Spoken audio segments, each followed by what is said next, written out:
ఈరోజు కార్యక్రమంలో మనం మంగళవారం రోజు జన్మించిన వ్యక్తి యొక్క ప్రధానమైనటువంటి గుణగణాలు ఏ విధంగా ఉంటాయి, వారి ఆలోచన విధానం ఏ విధంగా ఉంటుంది అన్న అంశాన్ని, అదేవిధంగా మంగళవారం రోజు మనం ఏదైనా శుభకార్యాలు లాంటివి ప్రారంభించవచ్చా లేదా ఎటువంటి కార్యక్రమాలు ప్రారంభం చేయవచ్చు అన్న అంశాన్ని తెలుసుకునే ప్రయత్నం చేద్దాం. మంగళవారం అంటే కుజగ్రహం ఆధిపత్యం వహించే వారం కాబట్టి మంగళవారం రోజు జన్మించిన వారి మీద ప్రధానంగా కుజగ్రహ ప్రభావం అధికంగా ఉంటుంది. దీనివల్ల ఏంటంటే అకస్మాత్తుగా కొన్ని నిర్ణయాలు తీసుకునే మనస్తత్వం వీరికి చిన్నప్పటి నుంచి కూడా ఏర్పడుతుంది.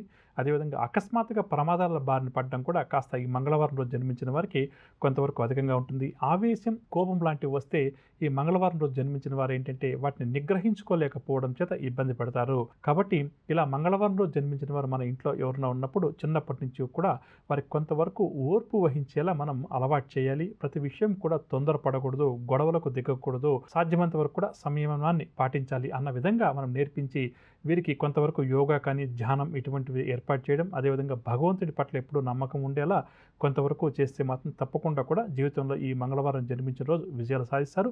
లేకపోతే వీరిలో ఎన్ని మంచి లక్షణాలు ఉన్నప్పటికీ కూడా కేవలం కోపం, ఆవేశం, ఆకస్మికంగా నిర్ణయాలు తీసుకోవడం, వెనక ముందు ఆలోచించకుండా నిర్ణయాలు తీసుకోవడం, మాట్లాడడం చేత ఈ మంగళవారం రోజు జన్మించిన వారి జీవితాంతం వరకు కూడా కొంతవరకు ఇబ్బందులు ఎదుర్కోక తప్పదని చెప్పవచ్చు. కాబట్టి ఇటువంటి వాటిని దూరం చేసుకుంటే తప్పకుండా కూడా కుజగ్రహ ప్రభావం చేత మంగళవారం జన్మించిన వారు జీవితంలో మంచి స్థాయికి మాత్రం చేరుకుంటారని కూడా చెప్పవచ్చు.